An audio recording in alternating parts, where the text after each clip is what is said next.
Welcome to the Unofficial Unreal Engine podcast, where we talk about all things Unreal and also Canadian Putin.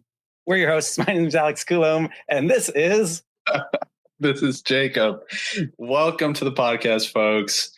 As always, I'm going to remind you to like, rate, subscribe, all of that. We really appreciate your feedback. We've really been enjoying all the folks listening in.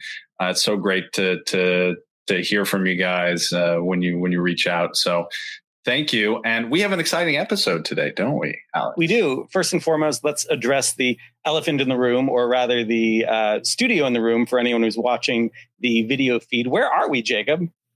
That's a great question. We are, in fact, back in the Light Twist studio. Big thanks to Vikas and the team there. It might not be our orange chairs, Alex, but I think this is a bit of an upgrade. I got to say, this is pretty nice. It's a good reason to check out the YouTube videos if you haven't already. It is. And what's going on behind us? Looks like we got some guitars. Are we going to have a music show here? Oh, we'll find out. As it turns out, we got a special guest with us today. What? Q rising at it. We got to, I don't know. We didn't come up with a Q word. There he is. Yeah, we should have. Oh, hey, I was just hiding under the table for like a really long time, wondering like, is there a Q? It was a long prep period. He was there for a while. We feel bad about it, but not that bad. All right. Wonderful to be on the show, guys. Thank you so much for having me. Yeah. Before we give a proper introduction, part and parcel with our show is to first ask a series of questions. Take it away, Jacob. Yeah. Essentially what this is going to be some word associations. So what I'm going to do is going to say a word and you're just going to, speak to the first thing that comes in your head. It doesn't have to be a one-word answer, but it has to be a short answer. And it should be fairly straightforward. All right. All right. First word, home. Begins. Work. Play. Food. People. Travel. Fun. Drink. Party. Unreal Engine. Unity. Ooh, wow. The first Unity response. The first person who took that in a competitive sense. I like that. Well, Alex, would you like to actually introduce our special guest here today? Yes, very excited to have David Liu on the show. David's a dear friend who I've known for a number of years now. How many years exactly, I could not tell you. But he has an incredible background of so many different amazing industries and companies and specialties, and also just an all-around nice guy. David, why don't you tell us a little bit about yourself? Oh, man, guys, it's such a pleasure and privilege to be on the show with both of you. It's like I've been listening to your shows for so long. It's just weird that now I'm actually here in person. So I've worked I started as a filmmaker and went into game design and went into tech. And before I knew it, I was leading a VR team at a cable company. And that was a lot of fun. I think that's where we met for the first time, Alex. And after that, I did a lot of startup-y things. And now I'm in a brief career break. So that's given me a lot of time to sort of like explore all manner of things that we can definitely talk about. That also explains why we could, go on a little jaunt. That we might actually talk more about soon. Oh, we will. And before we get there, I got to ask, this is the Unreal Engine podcast. Tell us a little bit about your background and relationship to Unreal or Epic Games or anything. What's your relationship to Unreal? Apparently it's very complicated, It is complicated. Look, I love Unreal. I think Unreal does a lot of amazing things that Unity can't do very well. It is still probably like my 30% game engine that I use on a regular basis. Sorry, guys. But let's put it this way. Unreal Engine 5 is incredible and is something that I think is poised to change game development in many ways. I have nothing but extreme respect for the Roblox. Sorry, not Roblox. Fortnite. Whoops, cut that out. Wow. I think we got to kick him out, Alex. The Fortnite game creator situation that they had there. So, look, I've used it. I like it. I have to admit, I'm more of a Unity guy. But hey, Unreal Engine's great. Yeah. And to be fair, a lot of the incredible work I've seen David do has been with volumetric capture. And I'll admit that when it comes to processing and using volumetric capture, I often still will be in Unity as well. So, hey, I get it. Wow, come clean, Alex. This is quite the episode so far. Exactly. I never thought I'd hear Alex say that. We're at confession already. Wow. Well, yeah, and for anyone who isn't going to bother to look up David directly, at least search on Steam for Aeronaut. It's a very impressive volumetric music video with Billy Corrigan, a really impressive piece of work that still holds up all these years later. Since the advent of volumetric capture. That's really nice of you to say, Alex. Man, that's a story we can get into as well. But all credit goes out to the team that I worked with. But basically, it was we volumetrically captured Billy Corgan and made an interactive music experience that anyone can try with a tethered VR headset. Go try it. So, how did you get into just AR VR in general? I feel like everyone kind of has a story there. Yeah. Oh man, I have a long answer and a short answer. I'll give it a short answer. Basically, when I was trained as a filmmaker, so I made ads for TV for quite a while. And when I made the pivot to game development,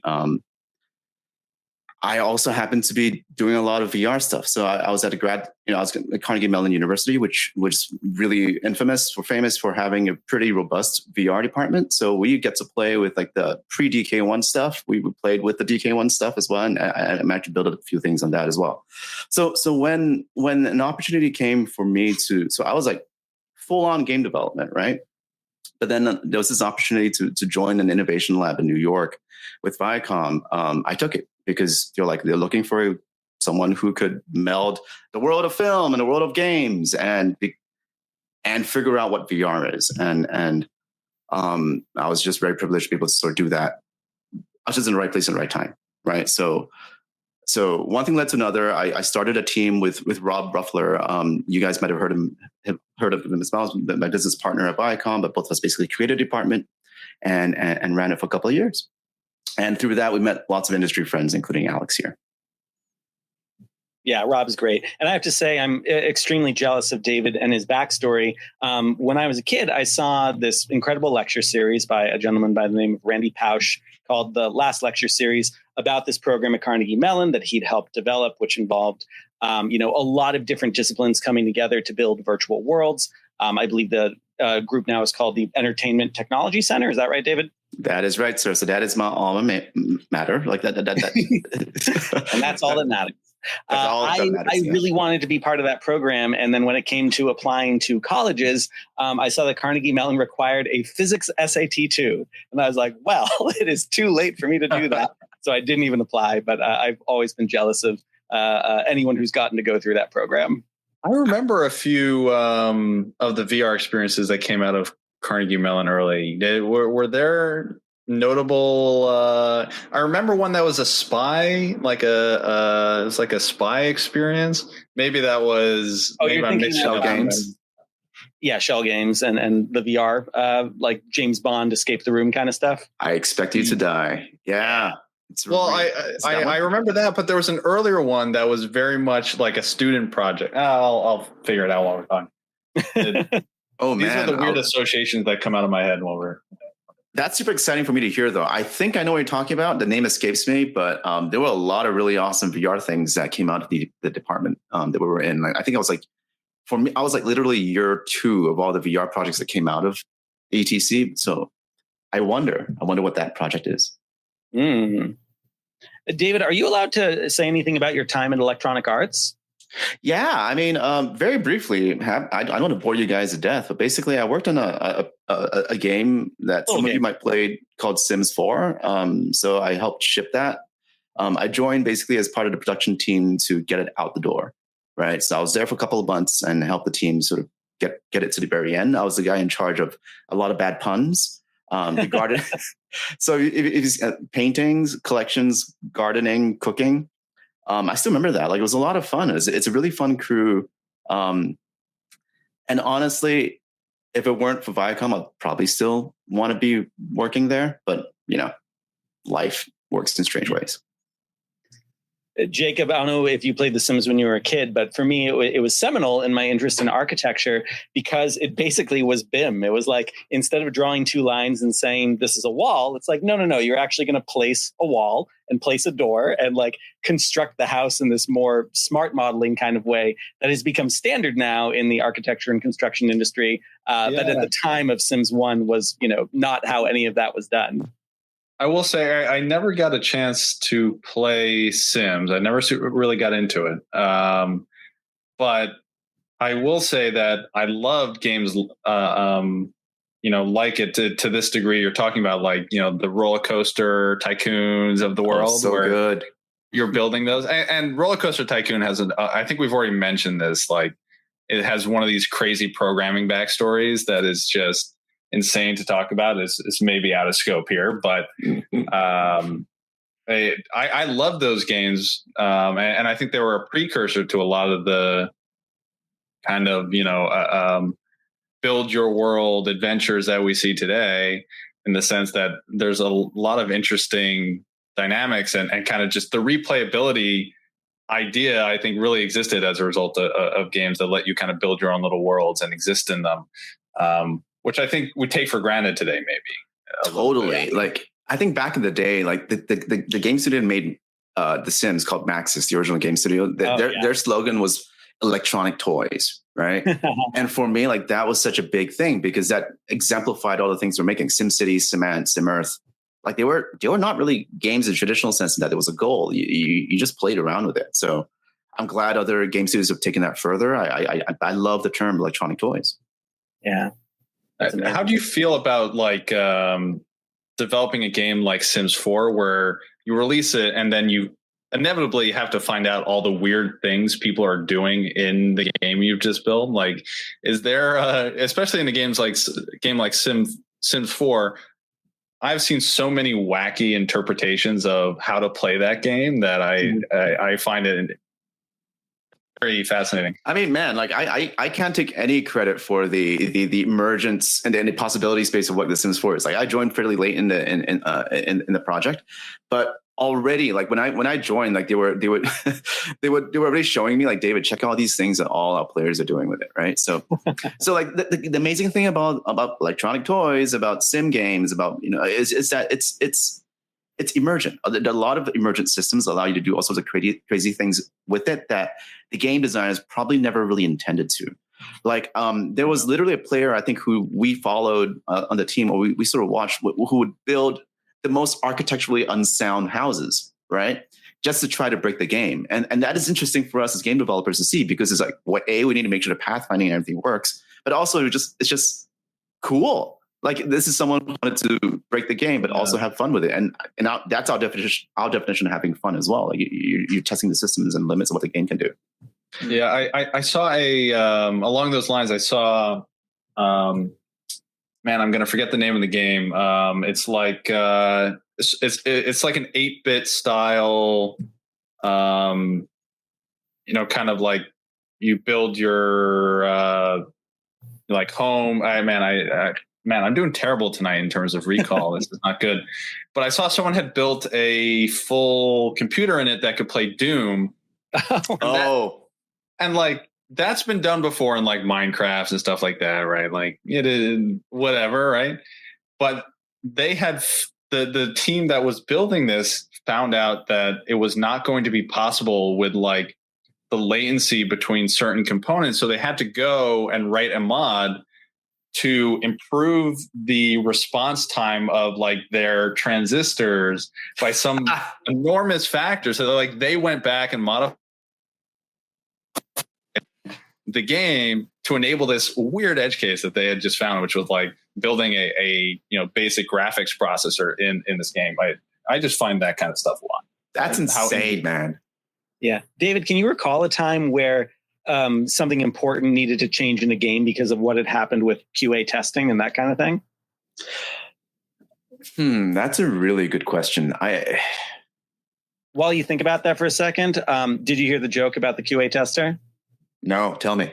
QA tester walks into a bar, orders a beer, orders 9,999 beers, orders 0 beers, orders -1 beer, orders a lizard, orders On and on. Select star drop table. Alex, I wish I have an easy and short answer for you to that question, but there are loads of examples that come to my head. None of them are particularly interesting because, man, QA testing is also extremely highly underrated. Yeah. Like the guys who do it, they're the ones who will basically literally that. So they would solve like, okay, we realize that this. If you store 99 items in your kit and you get one more, it resets to 0. I mean, this bug didn't actually happen, but that's the kind of stuff they would find, right? And be like, oh crap, okay, so there's a problem there, the integer value there, so I need to go fix that. Not particularly exciting, but game breaking, right? Yeah. Important. Have you guys heard of? I saw. Man, I'm just full of random facts tonight. I saw recently a video too about Valve. And this was new to me. I'm not all that familiar with Valve's process. I've never met someone who's worked at Valve. I don't think. I probably have. But I learned about their philosophy around testing and QA. And maybe, David, but I didn't realize how insane they are about testing. But apparently this is something that they're very passionate about, and that they test every single iteration as quickly as possible, as often as possible. And I didn't realize about, like, for example, Portal, which was one of my favorite games. So good. Amazing. So they acquired this like student group, right, who built this other game. I can't remember the name of it. And it was like Portal, but it was essentially like a horror game. It was kind of more in the style of like Doom and Quake and stuff like that. I believe it had all these like very Narbacular Drop. I think that was the name. Yeah, exactly. Yeah. You got it. It was full of all these very grungy textures, stuff like that. And immediately, and they started populating the world. They started building more levels as they got acquired, and they had to build the game. And then they found that like people were so distracted by like the ambiance and the stuff going on the walls and stuff like that they were ignoring pieces of like these puzzles they were building, and they scrapped the whole thing and started over like with this white box. And all of a sudden, everyone was all totally capable of focusing in on the game. And I also remember the story about like the smooth jazz joke at the beginning being like, we tested this with 10 different demographics, and the smooth jazz joke at the beginning of Portal 1 was such a killer that we had to keep it in, which I just find hilarious. But great. David, tell us something that you think a lot of people probably don't understand about game development or product development or experience development, anything in that wheelhouse. Oh gosh, man! Like, how much time do we have? I feel like this is a 4-hour long. I want to get to the Star Wars thing. Oh man! Like, okay. One of the things I learned that you quickly have to unlearn when you come from film is the idea of building to spec, right? Or like waterfall, right? I think I'm sure a lot of your viewers already know about this, but like game development is very iterative. So is product development, honestly. The common thing you hear is to fail fast, to find the fun. And that is really, really true. And it's something that I think can be taken to extremes, to be clear. But I think a nice medium is sort of like balancing quickly learning what is fun and what resonates with your guests and how much it costs to do that, right? Yeah. So definitely lots more to say about that. We have only 30 seconds, and I definitely went over already. But man, this is a big bugbear of mine to talk about. I got to ask though, how do you define fun there? Like, how do you measure that in an analytical process? Because it sounds like you got to do a bit of both, right? Yeah. So play testing is huge. So getting people on site and to do really starting with qualitative play testing. So you just literally get them to play the game or the prototype and watch them and then ask playtesting questions after that. It's like a common practice to do. So let's have a very early prototype of a game, and you just invite 4 or 5 people to usually you start with like your internal team members or like the folks next door, and you just see how they react to it. And a lot of it is very qualitative. A lot of it is then questions like, oh, what do you think just played? Oh, would you recommend this to a friend? Things like that. And sort of getting their sense of what resonated with them. At some point, you need to start looking at like quantitative stuff. So that's when you probably get into alpha. You can send it out to like the closed developer group and closed beta group and so a closed alpha group and so on. But I'm getting ahead of myself. I feel like this is definitely a can of worms. I'm enjoying it. I will say though, we do have a big topic to talk about today. So I can see Alex's excitement bubbling up. We gotta swing it over. I see his head bobbing. I'm like, all right, Alex wants to talk about this. Yeah, and I think everything we're talking about so far will lead pretty actually well into this larger discussion. Let's see, how do we set this up? So let's rewind a little bit. The next stage, it was this incredible event that I touched briefly on in the podcast. It was happening out in Los Angeles a little over a month ago. And as part of that, we had heard at some point that this event, this amazing thing over in Florida called Star Wars Galactic Starcruiser, was going to close. And the leader of No Proscenium, one Noah Nelson, really, really wanted to go to this, and it kind of that he was not going to be able to go. And a lot of incredible folks in No Proscenium community rallied together to try to make sure that he could go. Him, Catherine Yu, Nicholas Fortuno, Jessica Crane, all these really cool people got to go. They had an amazing experience. And I was so excited to hear about what that experience was going to be. Because I also assumed like, I'm never going to get to go see this thing, but I will live vicariously through Noah and Nelson and hear about this. And that'll be great and good enough for me. But then one day on Twitter or X, as I guess it's called now, David had pinged our little group. And David, what did you say? So I was like, hey, does anybody want to go to Galactic Starcruiser? So building out that story, I mean, basically, so we're all friends with Catherine Yu, and she was like trying to find ways for us to go, Alex. And basically she was like, all right, David, I'm gonna do everything it takes to make sure you go. Right. So through some magic and various Discord groups, she managed to get tickets, or she managed to find tickets and slots, which I immediately jumped to take. Like literally, I was having breakfast with my wife. Then I got this call from her, Catherine Yu. And I was like, uh-oh. And I picked up the phone. She was like, buy tickets now. So I was like, oh crap. So I run to my computer, and lo and behold, tickets were on sale. I called the hotline, and before I knew it, like we got the tickets, which is amazing. Never thought it would happen. I was in shock. The cast member on the other line was like laughing away at how gobsmacked I was. The great news is after that, I was like, okay, I can't go alone. I need to go with friends. And who better to go with than my little tight-knit circle of experienced designer friends. We have a little group, DM group that we have on Twitter, Alex. So I was just like, all right, friends, I have tickets. Let's do it. And the funny thing is that within 5 minutes, I think Alex was like, holy bleed, right? Like, and I was like, yes, is that a yes? And then before we knew it, like, I think we got a nice group going. And then we were going to Galactic Starcruiser.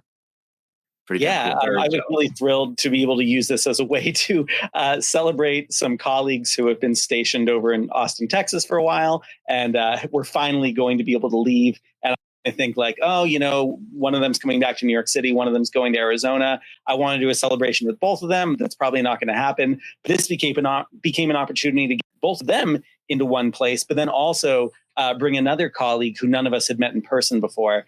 And David very kindly allowed this event to be him plus a bunch of people from my company. Allowed? It's more like a privilege, man. It was such a blast. It was so cool. Your colleagues. I mean, it's funny. Like the experience transforms the group dynamics a little bit. Like I went in as like total strangers, like with the exception of you and Kevin, who is also part of like a little circle.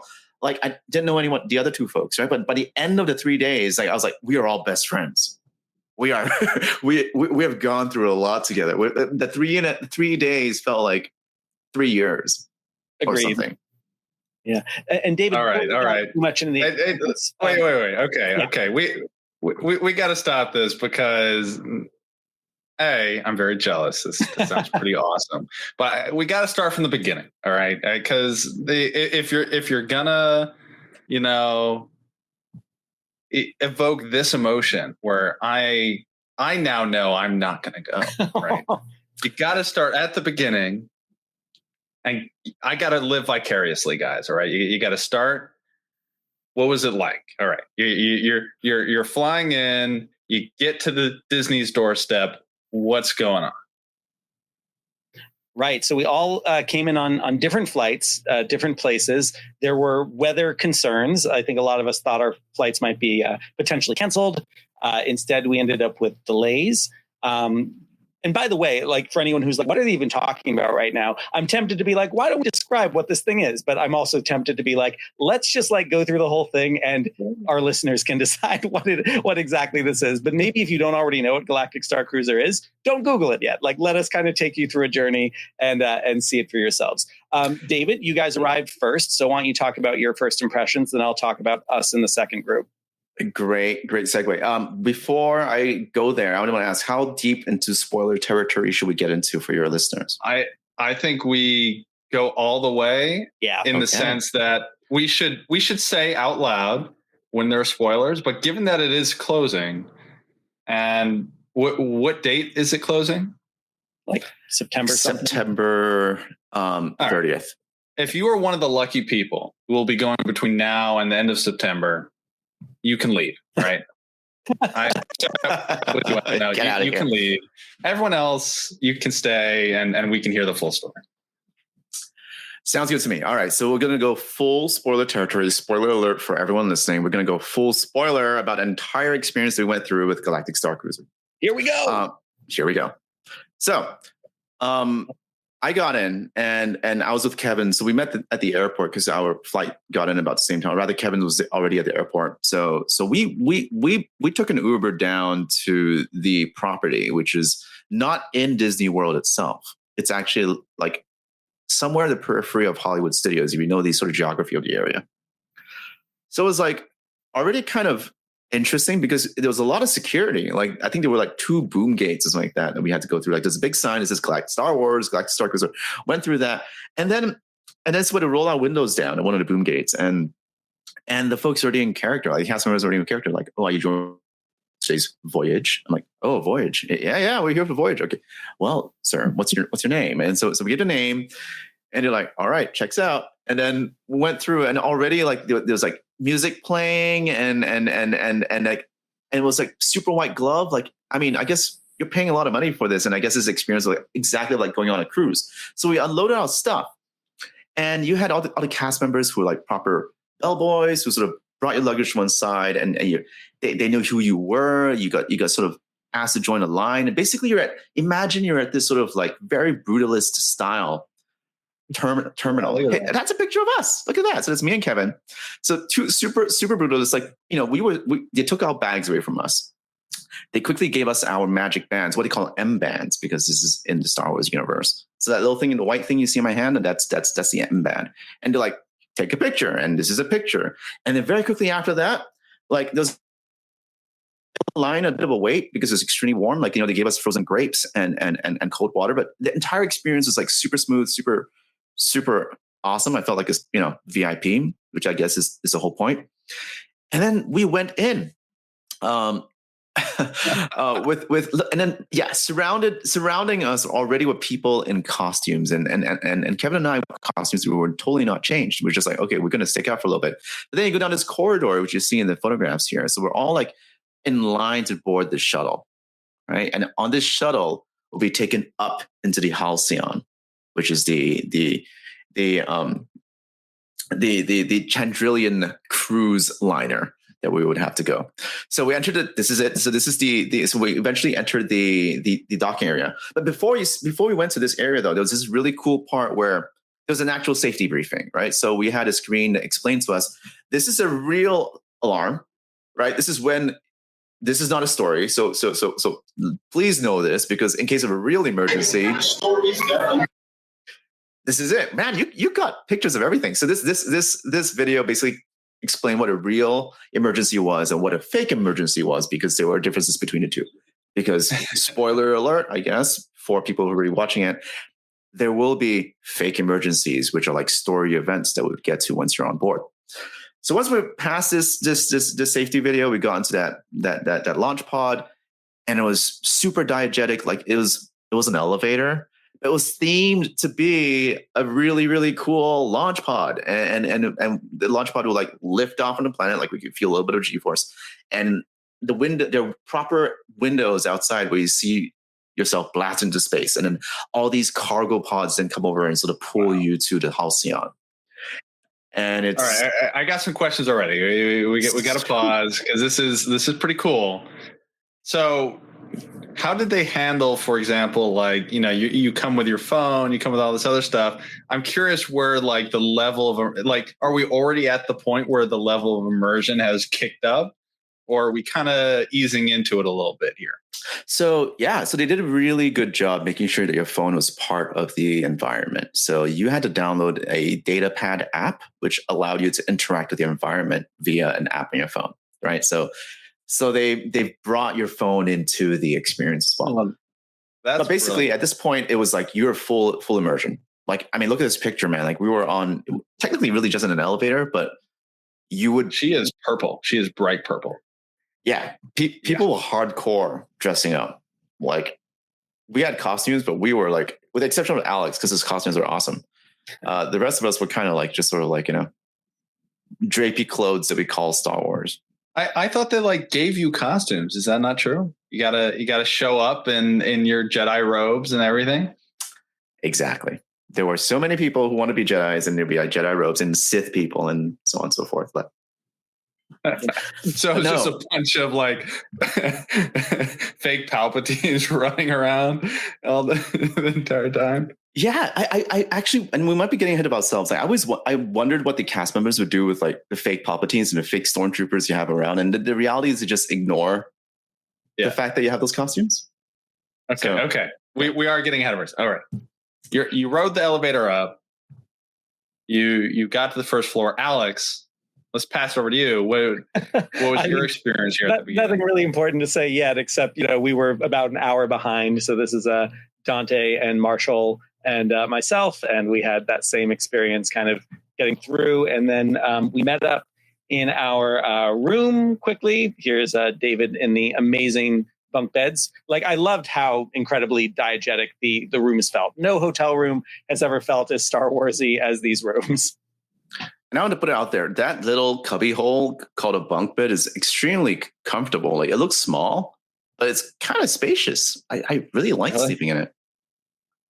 Because that was the big, and again, we're getting ahead of ourselves here, but the biggest critiques I heard of the Starcruiser were like, okay, you're spending a lot of money here. There's no windows. Like, I think it very much had people came into it with different expectations, right? But actually, maybe that's a good question. What were your expectations going into this? Yeah, I think I speak for myself, but I had a feeling that our party was sort of like we were coming in with the lens of designers. Like we have done a little bit of immersive design, so we know what to look for. So I think we had to compartmentalize that side of us and sort of try to be a guest and a consumer as well. So it's a complex mindset, I guess, or frame of mind that we had to go into when we entered the ship. But the short answer, I guess, is like we expected, we were open to everything. Like I think we were sort of tempered down what this could be, while knowing that we paid like a total of $7.5 total for this, which is a shitload of money. Excuse my French. But man, so it's like it's got to be at least a cruise or better, I guess, is one simple way of saying it. Wow, just a little. Alex, what was your expectation like? I really went in pretty blind. Like, I'd heard a few things about this. I had seen a GDC talk last year that gone into great detail about the narrative structure of this. I did my best to forget as much of that as possible. I was expecting an immersive theater experience that was going to feel like it was in the Star Wars universe. And I assumed it was maybe going to be a little bit more Star Warsy than my taste, because I'm a medium Star Wars fan, not a huge Star Wars fan. And I can already tell you, like, it was perfect. It was like everything about it was exactly to my taste and quite wonderful.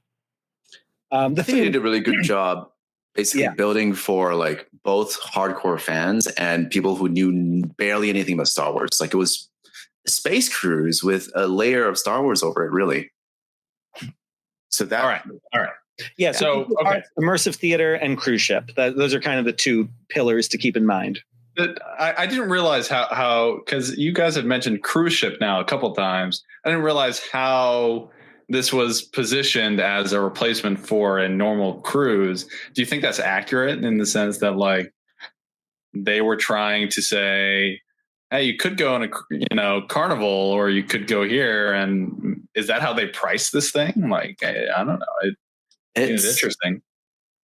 It's than a lot of like mid-tier cruises, I would say, for the number of nights you're there. So I think the theme, the whole expectation of setting up as a cruise both helped and hurt it in some ways. Like the price for value. So it's not the size of an actual cruise ship, right? You're not going to be able to have a pool. You're not going to be able to see the sun. You're not going to go on shore excursions to, well, no, that's not true. You do have one shore excursion to Batu. So I guess they work with the framework of the cruise.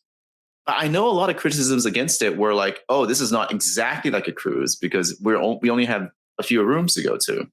And the food, while fantastic, is not, it's not like a cruise meal. Although again, I'll stress, it is fantastic. The dining was exquisite. Okay. So good. All right. We're getting ahead of ourselves. The bantha meat's so good. You're in the lobby. What happened? So, well, let's think about the structure a little bit. So you can see a little bit of the schedule here for day one, from 1 o'clock to pretty much 4. It was kind of like everyone getting settled in, getting. That's crunchy. You're gonna have to read that. Yeah, let me try refreshing it there. Come on, Google. Okay. A little better. Close enough. So we all had to kind of settle and eat some food, say hi to each other, decide what kind of characters we were going to have. I was Daro Schiff. I was in the Narkina 5 prison uniform. I'd been imprisoned for pushing 2 stormtroopers off a bridge that had no railing. I mean, it wasn't my fault. It should have been Star Wars OSHA involved to make sure this kind of thing didn't happen. And I had escaped, but whenever someone from the First Order asked me, I said I had served my time and had made it over there. But it was a great opportunity to just kind of get your bearings on everything. And then we had ship muster in the lobby. David, what happened during muster? So this is really clever. So a ship muster, for those of you who haven't been on cruise ships, is basically it's something par for the course, right? Like it's an event where you, in an event of emergency on a cruise ship, these are the stations you report to. But these are also narrative devices for you to sort of get to the main lobby atrium area because an event will be happening. So the way they structured this, and not to get too deep into the design of this, unless we want to, is that they have like main story events in this huge giant atrium. This is like essentially the closest thing you have to like a stage for the performers, as well as a place for us to congregate. So ship muster was the first agenda, and that's when the first arc of the whole story sort of kicks off. So prior to all that was everything Alex said, was exploration, was having lunch, was getting into costume, was sort of getting to know who our characters were. I was Chumbawamba, and I'm shocked no one got it. So I guess that totally horribly ages me. Chumbawamba from Endor's Moon. I was an Ewok smuggler. But anyway, like it was they did a really good job sort of using the ship muster as one of the devices to get us there. So what was the story? We're spoiling things here. We got to start the story. Breaks my heart to say. Yeah. 175th anniversary of the ship, right? I think that's right. And the ship has all sorts of history. It's allegedly where Han Solo and Leia had like their honeymoon, and you can even find like their initials scratched into a pipe, which is pretty cool. And so there's, first of all, just the setting itself has a certain amount of history. And in theory, we think that we're on just kind of a nice little cruise ship where we'll go to Batu on the next day and everything's going to go well. But then, David, someone unexpected arrives. Who comes? When we So there was an alarm at some point later in the day, during muster itself, and they introduce the First Order Lieutenant Croy. Bum, bum, bum. So he comes in with flanked by 2 stormtroopers, and they're basically like, "We suspect that there are like sympathizers for the resistance here," or something like that. I can't do a British accent, but basically like that the story kicks off. So it's no longer just a cruise now. It's heavily hinted that there are resistance sympathizers and the First Order is on it, right? So they do a really good job of introducing you to the main cast of characters here. In addition to Lieutenant Croy from the First Order, certain we meet the cruise director Lenka Bach, who's clearly a resistance sympathizer. They made that super clear to you. There is also because they're like kids on board and they want to make sure the kids get it. Yeah, they're really on the nose about this, but it did not matter because I think these things need to be explained really clearly. They also introduced like these smuggler people. So basically, you had a celebrity on board. She wasn't there yet, but Gaia is a famous singer. Twilight singer, and her manager though was there. This guy called Wraith Cole. So he's just suave, dashing, handsome Han Solo type. He's definitely dressed in like a smuggler garb, but he's also the manager for Gaia. So you meet all these, muster. You meet all these wonderful characters, and instantly, I guess we know. Oh, these are the tracks you can follow, and if you follow them, and the minute muster ends, you can sort of pick your side. How to find a shot of Wraith. Wait, so who is this that we're seeing here? Yeah, so this is Wraith Cole, the manager for Gaia, and yeah, so he basically, so not to get ahead of ourselves as well, but the cast members, they do an amazing job trying to remember your name, and I guess like Chumbawamba was harder to remember than Dante. But Dante, who's next party here, basically everyone remembered his name. So I can remember this very scene where basically like Wraith is coming by, Dante, I can't wait to see you tomorrow. We're going to work together, right? And he would basically do that sort of thing. That's cool. All right. And so, yeah, this first narrative moment, right? Like, seems like it kind of snaps you into the story. And you're saying that there are these paths. What do you mean by that? Like, are there like rooms you follow? Is there conversation? Like, do you talk to the cast members to kind of activate those story paths? Is that kind of how that works? Absolutely. Alex, do you want to take this one? Yeah, so there was something I think quite lovely about the way this was structured. I've done a lot of immersive theater experiences before where you can feel that the performers are a little bit overwhelmed because they need to try to not only spend meaningful time with everyone who's there, but they need to perform certain functions. They have to give everyone a certain mission or give 10 people this mission, 10 people this mission. And I think the experience very intelligently offloads a lot of that to the app. So what that means is that usually when you are speaking to one of the cast members, you are having a much more unique, special experience that may lead to a side mission or something like that. You do build up what's called familiarity with each of the primary characters, which is reflected in your app. But when it comes to actually choosing your path and reflecting different missions, most of that happens inside of the app. Now, the video I was just showing, this was with Lieutenant Croy of the First Order. And at the beginning, he kind of made it clear, like anyone who is kind of interested in what I have to say about peace and order in the galaxy, like come over here. And then he scanned all of our little magic bands, which I think... I was about to ask, like, how are you registering the familiarity? So they're scanning the NFC chips in your magic band. Yeah. Which, by the way, for those who haven't been to Disney recently, that's how you pay for stuff in Disney World.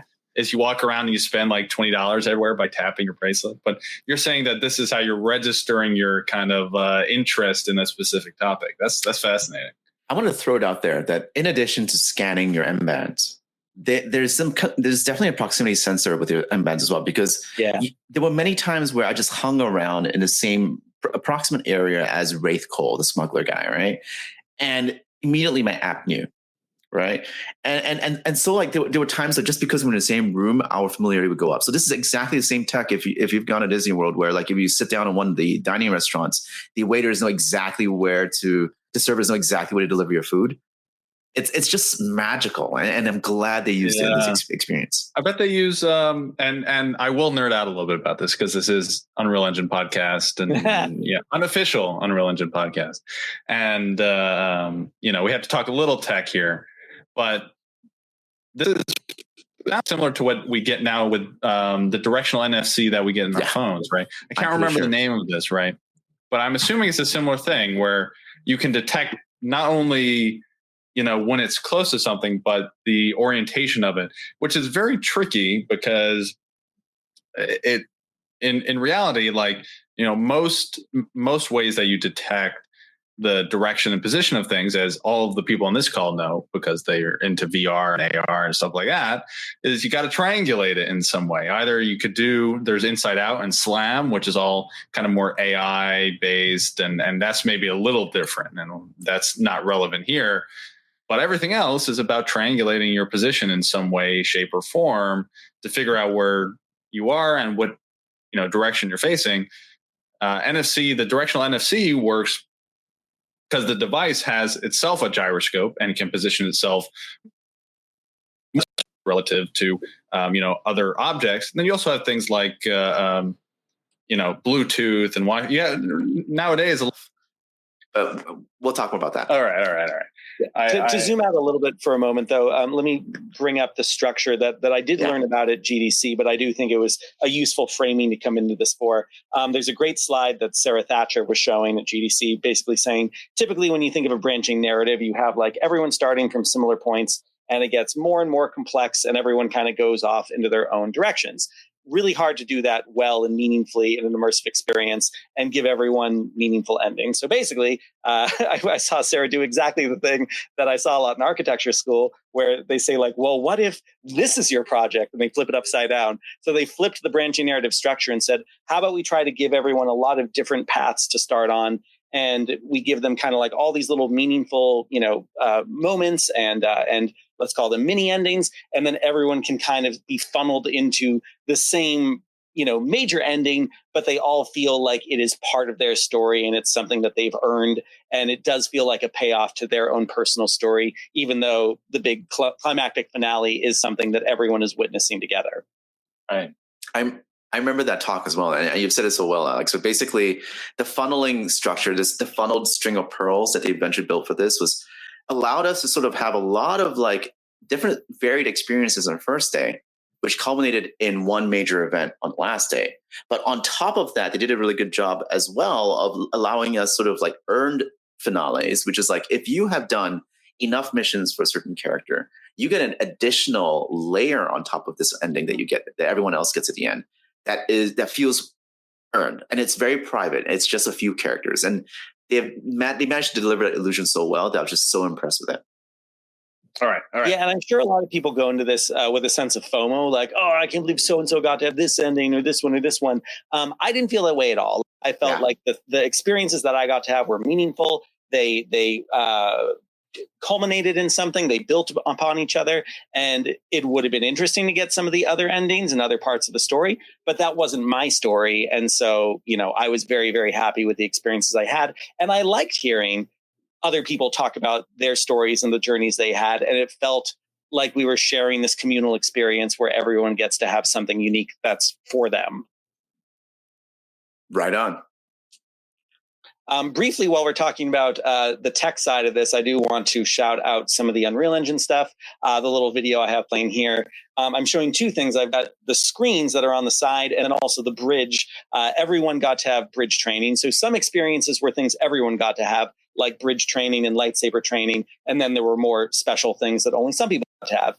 But this is all Unreal Engine. So what's kind of cool is these screens, you see asteroids floating by. These screens carry through all the hotel rooms. And if there are asteroids, if we're going into hyperspace, if there's I was going to say a Starcruiser, a Star Destroyer that's coming by, you can see all those things. So there is a world where if you're a super introvert or you're just overwhelmed by everything going on and you decide to stay in your room the whole time, you're going to get some sense of the story just by looking out your space window and seeing the different things that are happening over there. And hopefully occasionally, if you see that we're blasting into hyperspace, it gets you out of your room because you want to go find out, why did we just go into hyperspace? I don't think this was part of the original itinerary. But the way that this used end display and connected all these different screens together for this really robust space experience was very, very impressive on a technical level. So how do you know it's Unreal Engine? Because I talked to some people who told me it was Unreal Engine. We asked. But I think it's one of those, like, if you looked at it, you would know. Like, if you've used Unreal Engine enough, you sort of like, this is not any other engine that's out there.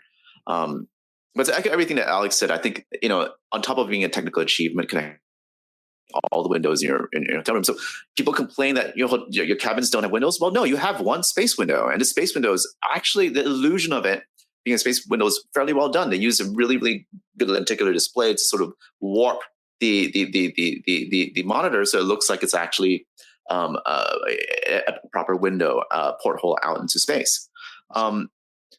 It was a great design device as well. Like what everything that Alex said, like it forced you to sort of pay attention to what's going outside the ship, even if you're in your room, because we weren't always in space. Like we would be sometimes in in an asteroid field. We would be going through hyperspace. We would be orbiting a strange new planet. So it provoked you to wonder where you were. How, did you guys feel claustrophobic while you were in there? Or was this convincing enough to kind of take you away from the fact that you were in a building with no windows for multiple days? We haven't gotten to the excursion yet. Actually, we haven't gotten very far at all. So we should probably keep moving. But I will belabor the point to say that, how about this? Like your first night on this, in this hotel, did you, were you guys getting a little stir crazy already? So there's a really interesting room called the climate simulator, which is basically a balcony, right? But it simulates the region we're about to visit. So Batu, so basically Florida. So you could, if you felt sick of your room or of the building itself, or the Starcruiser you would call it, you just stepped into a climate simulator, and there are experiences there as well. The Saja, the stories, the Halcyon's versions of the Jedi, because the Jedis don't technically exist post episode 8 and 9, which is where the timeline's set. You get to have interactions with them as well. So this is wow. This is essentially a climate simulator. It's a really well done balcony. They had plants, so you wouldn't really feel, I think, at the end of the day, claustrophobic. I think they would be very cognizant of that. On top of that, you just the short excursion the following day, but also you were just really there for 2 days, 2 nights. I think that's probably the right amount of time as well. Yeah, I remember watching the movie Ex Machina for the first time, and when you have. It just occurred to me that there are 2 Star Wars characters starring in that movie. But when you have Brendan Gleeson, who goes downstairs, and Oscar Isaac showing them his room, he's like, oh, yeah, there's no windows. It's probably freaking you out. I was thinking to myself, I could never do that. I could never stay in a basement hotel for 2 days, and I'd go crazy. And I was thinking that, 5 or 6 years ago when that movie came out, and I was so surprised how not claustrophobic at all I felt. The ship itself was spacious enough. The room felt cozy. At no point did I even fresh air. So everything about that was really remarkably well done. That's also to keep you so. Sorry, go ahead. No, please. It's just they keep you so busy. I think you just never even had the mental space to feel claustrophobic. I think we're all trying to sort of hit all these story elements we could find, hack into all the consoles we could find. So the datapad app that you had could hack into things, open up new pathways, explore more of the ship. There's just so much to do that I think because you're moving around that much, you never really felt like you were in one place at one time. Yeah. Yeah, we little spoiler that we did get to talk later on with someone who was a major part of designing the experience, and they told us that every 5 minutes there is properly programmed increments to this whole experience. It's so well thought out. They know where all the actors are going to be. They know where different groups of the audience members will be. And you just feel so well taken care of the entire experience. That's what I felt, was just this sense that I can relax. I'm on this great journey. I can't do anything wrong. I can just enjoy this. Huh. Right. I think the best advice I was given going on was just try not to min-max everything. Just enjoy it, right? I think if you go in the attitude of trying to see everything, you would actually not be able to see anything, because you wouldn't be able to earn sort of the relationship points to sort of get the special endings you get at the end. I had never heard anything about that, climate zone, or because again, one of the biggest criticisms has always, that I've heard of has always been it's a crazy amount of money to pay for, this, room, and yeah, the experience is cool, but is it worth it? And at the end, I don't say anything. At this point, it's seeming pretty fascinating in the sense that it for me, trying to think about this, I can't think of an experience where being stuck indoors in one space, or one, like if I was stuck in a Walmart for 24 hours, I'd go insane, right? Like, and obviously I guess there is lots to do in a Walmart, but that's besides the point, right? That's true. I remember one time, and this is a very random story. I was actually on a real boat where I had to sleep overnight, and this was in like Eastern Europe, so it was not like creature comforts where it wasn't a cruise, it was a ferry, to be clear. And when we got into our room, there were curtains, and you open them up, and there was no window there, right? It was just like curtains.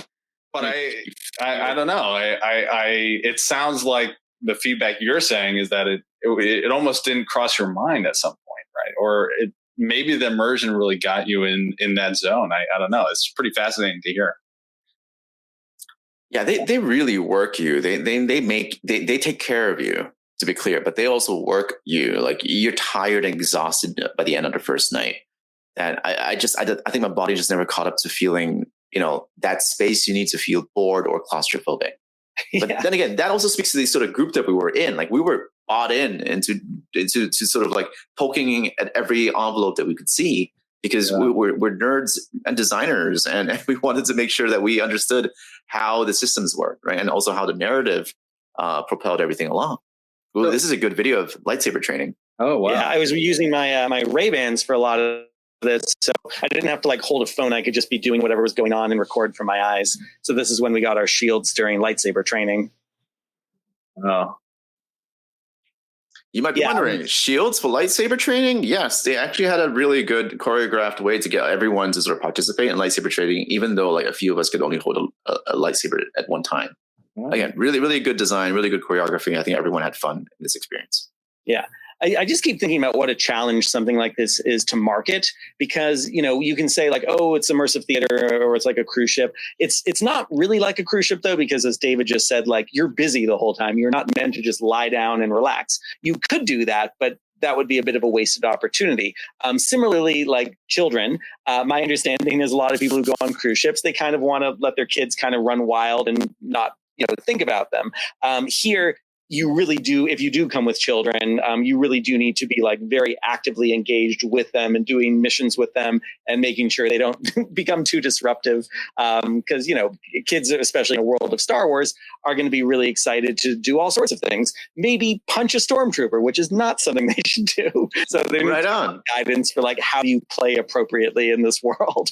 Right. And unlike a cruise ship, which has dedicated childcare facilities, right, this does not have that, right? So your children are with you, so that there is a compromise and a trade-off that's happening where, like, if you are a hardcore Star Wars parent and you want to get deep into it, you can't really do that because you have your children with you. So yeah, I think to your point, Alex, the marketing is a challenge.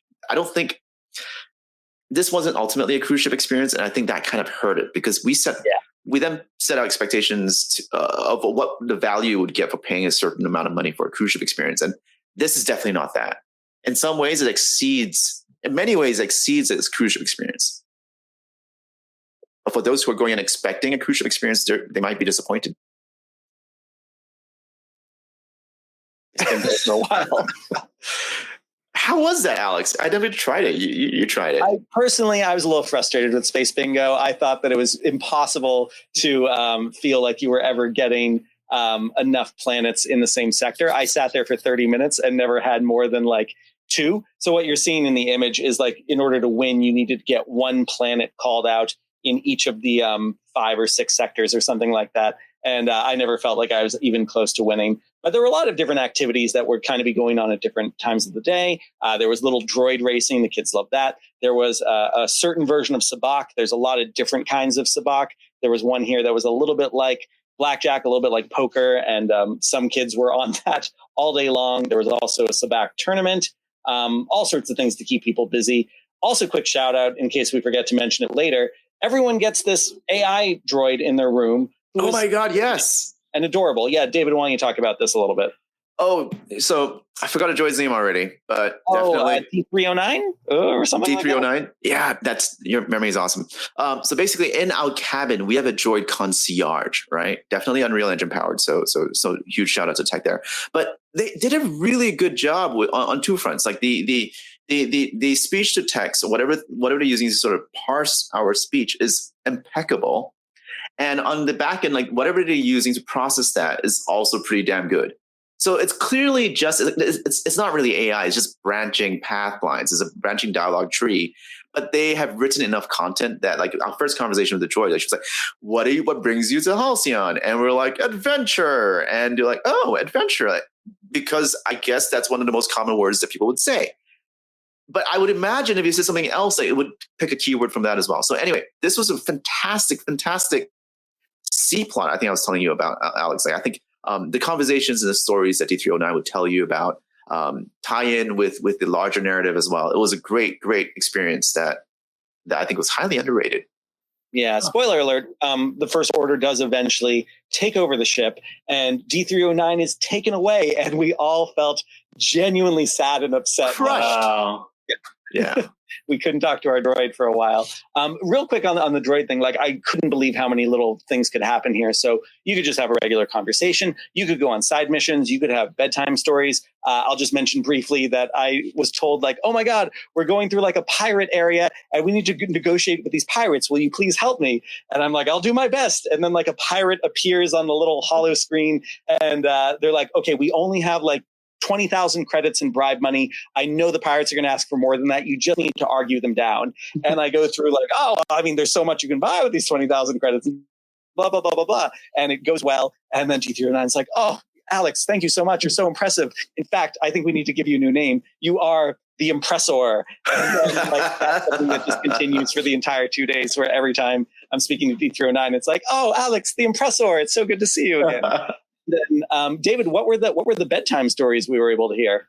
Man, so before we slept every night, like, D309 offered bedtime stories. So I think the first night we got essentially a tale of two heroic droids, captained by the most heroic droid in the universe, R2-D2, and how he singularly, with his friend C-3PO, saved the galaxy from the evil empire. And of course, they also met a moisture farmer along the way. So the whole thing was basically an interpretation of the original Star Wars: A New Hope through the eyes of R2-D2. And it's the way they spun it, like D209 is like, oh, this is like a verbal story I heard passed down from generation to generation. That's cool. It was so good. All right, let's see. Yeah, go ahead, Jacob. I want to kind of step this back for folks who are trying to relive this experience like me. So first day, you get on, you have a whole lot of activities. Like, give me the list of, as best as you can recall, just the activities that you did in that one first day. So bridge training, lightsaber training, sabak, saying hi to everyone, our muster, being introduced to the captain and Lenka and Lieutenant Croy and the First Order coming on board. Being told that there was a resistance member on board who some of us may have gotten to spot a little bit before there was an official announcement. So if you do happen to be one of the lucky people who spots Chewbacca in the engine room, that feels like a really cool surprise, a really cool treat. There are some puzzles also in the engine room that you can solve. There's all sorts of little app things going on, little missions. What else, David? Oh man, they really sort of iterate the point for you to sort of just talk to people. So whether it's other passengers or with cast members, like any good immersive theater experience, they're basically the cast members will come down and full character, and they would already send you on like little missions or little things to do. A lot of them are just conversations, and frankly, I think it's an opportunity just for the cast members to get to know who are the people who are really engaged, to memorize names of people. So there's a lot of like FaceTime, honestly, that we got out of it. At this point in day one, like, it was super. I think they would be very generous on like which pathways you could go to. So they would be really generous. Like, you could talk to Lieutenant Croy, you could talk to the resistance member, you could hang out with Chewie and help him on a secret mission. You could talk to Wraith Cole and help him and uncover a ploy to do a heist.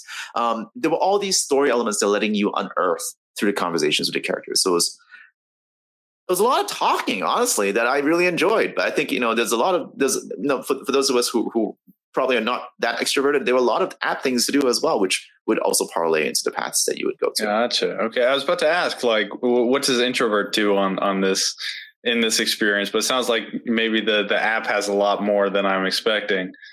And also, I think a lot of introverts can find that this is a safe space and a place where they can kind of come out of their shell.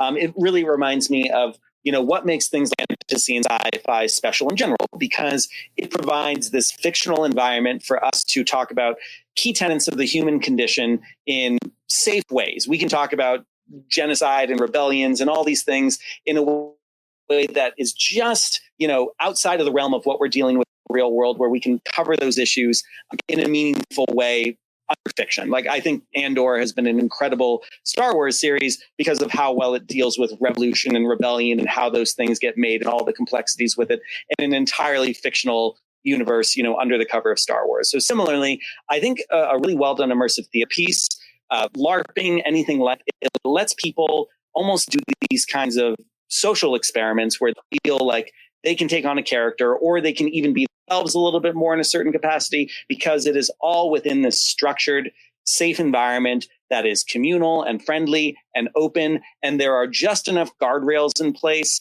that it's a little different from society. They say some people love video games so much because video games give you very clear win condition, and you can improve on them in a way that is different from the real world, which can also be quite overwhelming. So I just think that even if you are introverted, there are a lot of opportunities here to feel much more comfortable than you might otherwise feel in the real world. Right. And the magic circle in this case is very clearly drawn, and you can play in that. I just want to shout out again to the cast members who deliberately help introverts come out. And there's a story I keep telling that I'm not sick of telling because I'm just so impressed, because the character who plays Lenka Mock basically identified a really shy young girl. She was about 4 or 5 years old, 5 or 6 maybe. And on the first day, she was super shy. So she made an effort to really talk to her. And by the end of the first day, this 6-year-old who saw herself represented in Lenka Mock basically got a cruise director uniform. So it looks exactly like a small mini version of Lenka Mock. So cute. And I was basically running missions with her, and she was no longer a shy introvert young girl who kept to herself. The character of Lenka Mock made her somehow convinced her to come out of shell to play along with all of us. It was I have no doubt that her life has been since experience, right? So it's just truly magical. Just what immersive theater can do. Yeah, there's a level of accessibility here that is really remarkable, because they are trying to make this a comfortable experience for every kind of person. Unless you're a jerk, like jerks need not apply. Right. You can hear that there is a non-diegetic principal's office that you get pulled into if you're you're in trouble room experience. But as long as you are, being a good person and friendly and playing along the whole thing.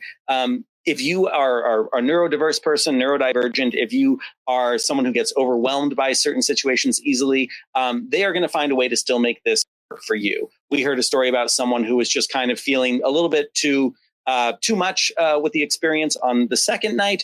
They stayed in their room, which was, too bad, because there was this incredible dining experience with 5 courses of meals. And guess what they do with the Halcyon? They brought that person all 5 courses of the meals, gave them the whole spiel about what makes each one of them special. And I'm sure that person still felt taken care of. And that's a level of customer service isn't even that sells it short. It's a level of care that I think is it goes beyond what you want to see even in a show like this. It just teaches you how to be a better person and a more caring person and just a better member of a community. So I'd like to think that, just like what David was saying with the little girl who wanted to be Lenka so much, there are lessons that I hope people take from an experience like this back out into the real world. And it just makes everyone a little kinder, a little sweeter, a little more caring. And that's kind of the best thing that can come from something like this. Yeah, that's pretty cool. That's very cool. All right. So first day, it sounds like we've already spilled into second and third day, but we haven't actually. No, we still haven't even gotten to the finale of the first day, which was, David alluded to it a little bit earlier, but hearing that, this big performer, Gaia, would be there. Their manager, Wraith, was going to be on board. Right. Lieutenant Croy in the First Order was kind of throwing a wrench into all that. Would the performance still be able to happen? But lo and behold, we do make it to dinner that evening, and we get these incredible meals and drinks and blue milk and green milk and bantha meat and incredible smoking cocktails. And we get to see this Gaia performance. David, what did you think of that? Oh man, like so Gaia, they sold her up like as a galactic celebrity. Like she's an amazing singer. Beyonce. And when she showed up, holy crap, like this is a genuine performer who basically entertained us for like a proper show. Like this is Broadway worthy singing performance, and we had it like with our meals. It was a fantastic experience. That's cool. Wait, could we see this photo or video, whatever Alex is pulling up? I want to see it. I gotta try to make it not glitchy. Let's see. So here's Wani. Wani is this incredible animatronic. What do you call music with your hands? Theremin? Theremin, thank you. Like a theremin performer. And Gaia was a total rock star. And apparently we got to hear a little bit of the story of the actual performer playing Gaia, who started as a bartender. And I'm just going to met on the second day and then have a conversation with later, was telling us how, as a bartender, they could just kind of recognize like this person is actually a star, and got to see them kind of like rise through the ranks and audition for Gaia, and then put on this incredible show and interact with everyone in this way that just felt like the most gracious kind of starlet, like exactly how you hope it would be if you meet someone like a Beyonce or a Taylor Swift or something like that. And it was remarkable. I just have to say that by the end of the evening, we were just like beaming because performances were amazing.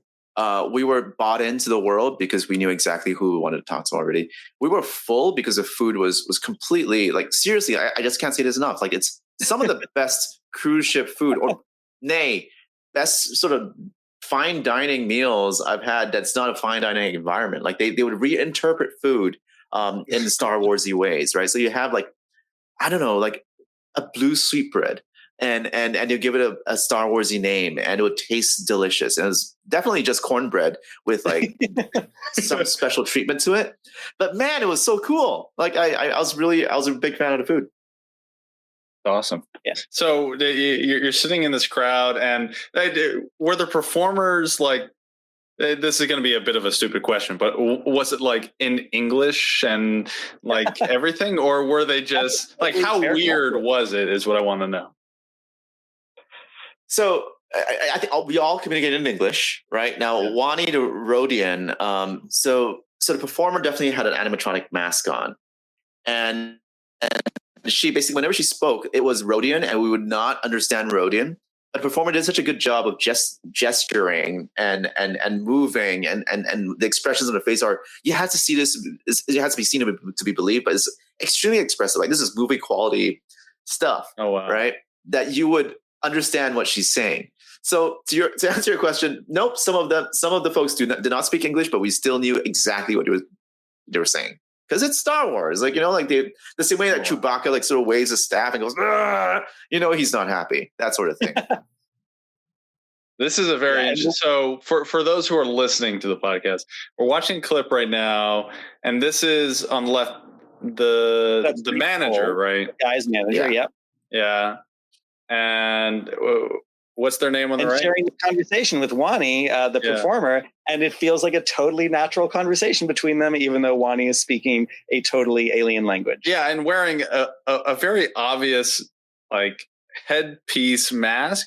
At the same time, I'm watching this, and I'm not hearing the audio, by the way. Right. For those who are listening, I'm not hearing the audio either. But if you showed this to me... Not in any galaxy. Yeah, I can tell. You want me to do it? Or do you want to? So, does anyone know what this is? Kyber crystal. No, but it's not. That was a fair guess. This is a singing stone. Mm-hmm. It's a singing stone that stone's indigenous to the planet Rylon. Now, as legend would have it, the only way to have a singing stone is to have Gaia, well, in our case, or any Twi'lek, bestow one upon you. Wow. Now, there were so many little moments that explains the history of some artifact or some moment or something that happened on the Halcyon 100 years ago. And like David said, like it's a lot of conversation, but it's really friggin' good conversation. And you see what the performers did there. So Wraith was clearly translating for us the same way Han Solo would translate for Chewie, right? So they pulled off alien languages in our faces, and we still understood everything. It's just good tradecraft. Yeah, and the costumes and everything here, like the actors and actresses in this like seem very comfortable in this role, right? Which I think also, really shows in a clip. And I gotta say, for those who are listening to this episode, it's worth opening up YouTube to watch a few of these clips, because it is pretty fascinating. But they seem comfortable here. Yeah, it's pretty amazing. You can see just the quality of like talent that they clearly brought into this project. And it's a little sad, obviously, to hear that they're going to close for many reasons. But for one, to see such talented people who've clearly invested a lot of time into making these characters feasible. Yeah, I mean, so cool to see. We got to hear a little bit about what happens in the green room, which is, even when these actors are having their time off, they are gushing to each other about all the interactions and experiences they're having with the audience members. They're saying, oh, you have to go talk to David, or you have to go talk to Dante. We just had this interaction that was like this. And all of that just helps, foster this spirit where, again, you just feel like these people are so real and engaged with you. And it just makes the experience so special and unlike anything I think any of us have ever done before. They really do a magical job of making you feel like this is your special adventure. So they go the extra mile of remembering your name, remembering what you did with them. And I just have no idea how they did that. But by the end of the first dinner, remember, like our server slipped me a secret message. Yeah. Right. And it was just because I hung out with Wraith Cole, I think. So he was like, oh, give this to David. So like we had a separate mission that was just like it's incredible. All right. And that just reminds me as well. Like we were such fans of Wani, because I know we're talking about Wani. Like I think at the end of that evening as well, like our table led on by Kevin, we were just like Wani. It was hilarious. Yeah, and it's like, again, it's in the structure of a cruise ship. Like, of course, you go to a cruise ship and you'd see, a live performer. So like that all feels familiar enough, but then within this guise of like, oh, but also Lieutenant Croy's there, and how's he going to feel about this performance? And that there's going to be an interaction between Gaia and him, and this concern that there's rebel sympathizers or resistance sympathizers on board. So there's just that like extra little level of tension that just keeps you engaged, even though the primary form of the event, just a live cruise performance with a amazing dinner, that would be enough on its own. Yeah. So there's so much to talk about. Yeah.